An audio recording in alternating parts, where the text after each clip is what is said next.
Setelah pingsan beberapa waktu, akhirnya Yoji tersadar dan ternyata mereka berada di tebing air hitam, tempat di mana Yoji berasal dan dibesarkan. Yoji menjelaskan bahwa semua penduduk tebing air hitam telah musnah dan sudah diambil semua kekayaan emasnya, dikarenakan oleh sekte 5 elemen. Namun yang Yoji terkejut karena penjelasan Yoji berbanding terbalik dengan penjelasan dari gurunya tentang tebing air hitam. Karena kebingungan tidak tahu cara keluar dari tempat itu, akhirnya Yang Yichi bermain-main sambil melatih teknik golok terbangnya di atas kolam. Mengetahui di dalam kolam ada bunga teratai hitam, Yaoji membentak dan memperingatkan Yang Yichi untuk tidak sembarangan. Karena bunga teratai air hitam adalah bunga suci yang muncul hanya 60 tahun sekali di dalam tebing air hitam. Karena kaget, golok Yang Yichi pun terjatuh ke kolam. Mereka pun terlibat debat dan saling menyalahkan. Saat hendak memanggil goloknya keluar dari kolam, ajaibnya, keluar juga ribuan butiran emas dari dalam kolam. Tentu saja Yang Yichi senang dan mengambil semua butiran emas itu. Kemudian Yang Yichi mendatangi Yoji dan meminta untuk diajarkan teknik berpindah tempat. Karena Yang Yichi ingin sekali keluar dari tempat itu dan pulang menemui ayahnya di kampung. Setelah membujuk dan merayu Yoji, akhirnya Yoji mau mengajarkan teknik itu dengan syarat Yang Yichi mau menyerahkan cincin emas dan tidak boleh kabur. Setelah sama-sama setuju, Yoji pun mengajarkan teknik itu dan dengan cepat Yang Yichi bisa mempraktekkan teknik berpindah tempat itu dan menghilang, kabur, besar pemuda bandel.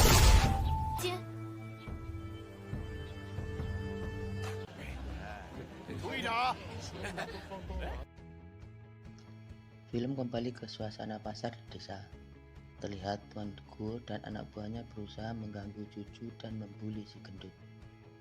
Tiba-tiba datanglah golok terbang yang menghentikan anak buah Tuan Guru, dan keluarlah Yang Yichi dengan penampilan barunya. Kemudian tiba-tiba Yang Yichi mengeluarkan butiran emas di hadapan Tuan Guru. Tentu saja Tuan Guru hanya bisa terdiam. Yang Yichi memberikan butiran emas itu seraya menampar wajah Tuan Guru sebagai balasan di waktu dulu.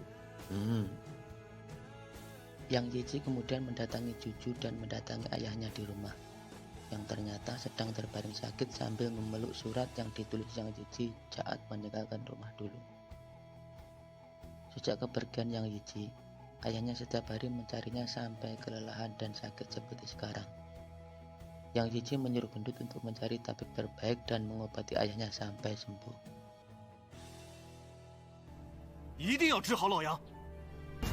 Sementara di tebing air hitam, Yoji mendapatkan serangan mendadak dari adik seperguruannya.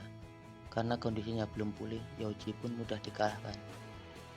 Datang juga Dewa Pembunuh untuk menanyakan perihal keberadaan cincin emas, namun mendapatkan jawaban yang mengecewakan dari Yoji.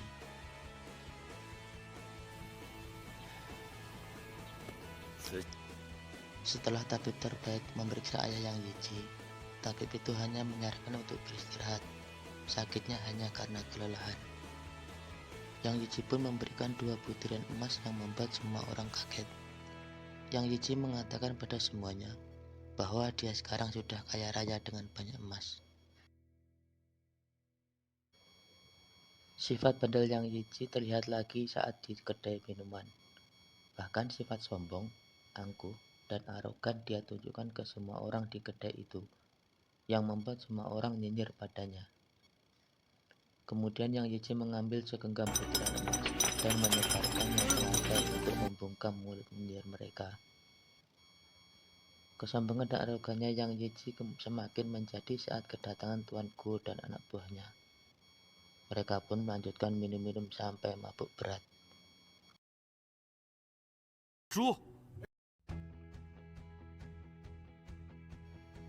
Terlihat guru Yang Yichi dan Guixi sedang ditahan Dewa Pembunuh dengan teknik akarnya. Di sini baru diketahui bahwa mereka berdua berasal dari tebing air hitam, berdasarkan tanda hitam yang ada di tangan mereka. Mereka pun bekerja sama menggunakan elemen air untuk menyerap air di dalam akar rotan dan akhirnya berhasil bebas. Saat Yang Jiji sampai di depan rumahnya, tiba-tiba terlihat Cucu dan Gendut yang sudah terluka karena anak buah Dewa Pembunuh. Mereka datang hendak meminta cincin emas dari Yang Jiji.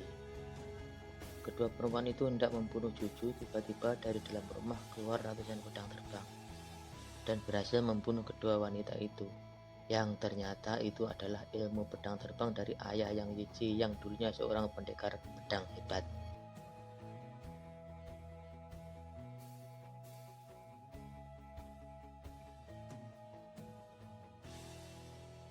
Namun secara tak terduga, dari arah belakang datang Dewa Pembunuh dan berhasil menghabisi ayah Yang Jiji, Cucu dan Gendut dengan mudah di hadapan mata Yang Jiji.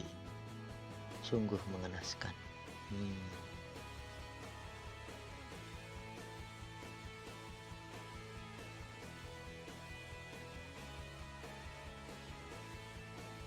Guru Yang Jiji datang dan menyelamatkannya, membawa ke tebing air hitam.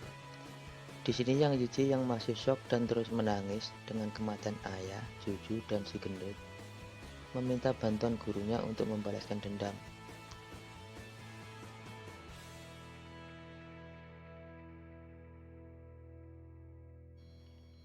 Sementara itu Youji juga shock dan terkejut setelah mendengar penjelasan Pak Tua bahwa orang tua Youji dan semua penduduk tebing air hitam yang tewas karena ulah Dewa Pembunuh, bukan ulah sekte 5 elemen seperti yang Youji ketahui selama ini.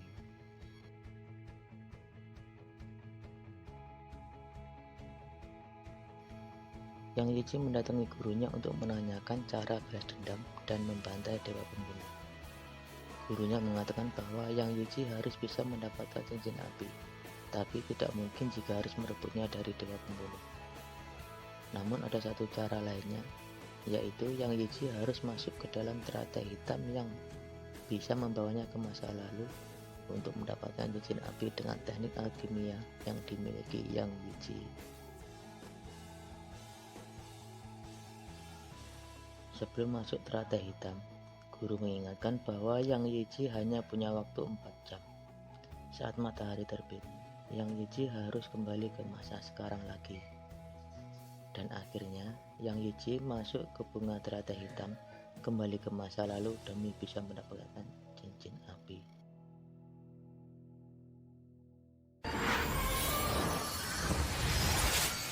Di masa lalu, Yang Jiji berhasil mengambil cincin api lebih dulu sebelum diambil Dewa Pembunuh dan kabur.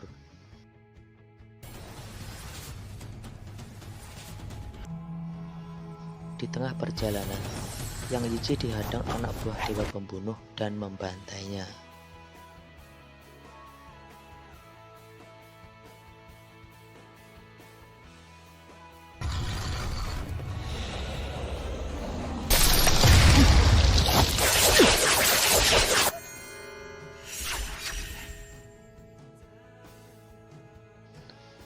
Namun saat bertemu Youji, di sini Yang Jiji melepaskan Youji karena tidak ingin menyakitinya dan menghargai orang di sekitarnya.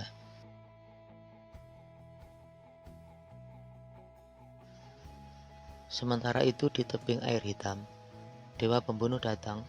Youji pun ditangkap dan dibawa kembali oleh Dewa Pembunuh. Dan gurunya Yang Jiji akhirnya harus menerima serangan dan mati di tangan Dewa Pembunuh.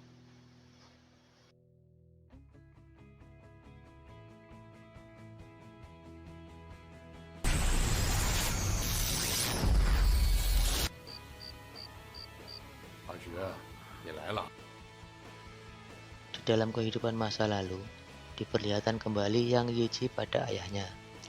Yang Jiji menangis, menyesal, mengetahui fakta bahwa ayahnya sudah meninggal. Di saat Yang Jiji sudah berubah menjadi orang baik dan perhatian dengan orang di sekitarnya. Seperti kata lagu Bang Omar, kalau sudah ada, baru terasa bahwa kehadirannya sungguh berharga.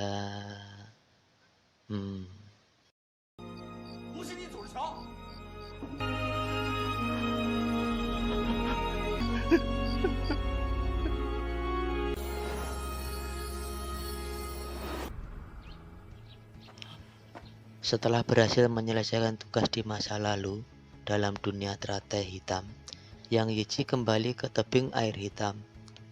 Namun di sana Yang Yichi menyaksikan gurunya sudah terkapar tak berdaya. Ternyata gurunya masih hidup. Gurunya memberikan pesan agar Yang Yichi segera menyelamatkan Youji yang dibawa dewa pembunuh dan segera membantai dewa pembunuh demi kebahagiaan dunia di masa depan.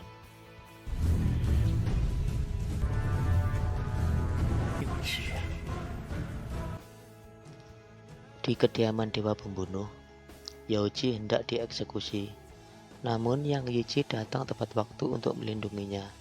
Dan kemudian Yang Yichi dibawa ke alam lain di sebuah hutan gelap. Pertarungan keduanya pun terus berlanjut.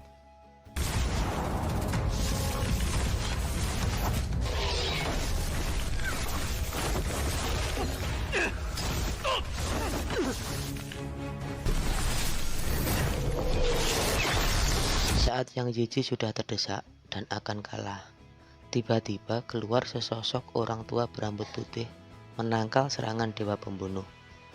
Kemudian orang tua itu mengajak Yang Yichi untuk menggunakan teknik rahasia gerbang api bersama, dan akhirnya berhasil membantai dewa pembunuh.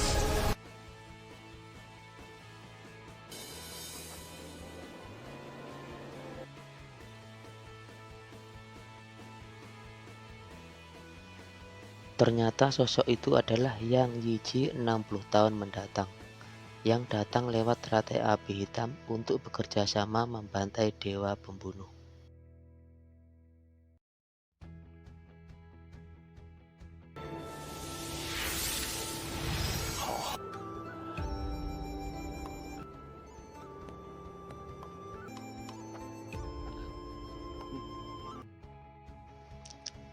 Yang Yichi dan Youji akhirnya menikah dan hidup bahagia.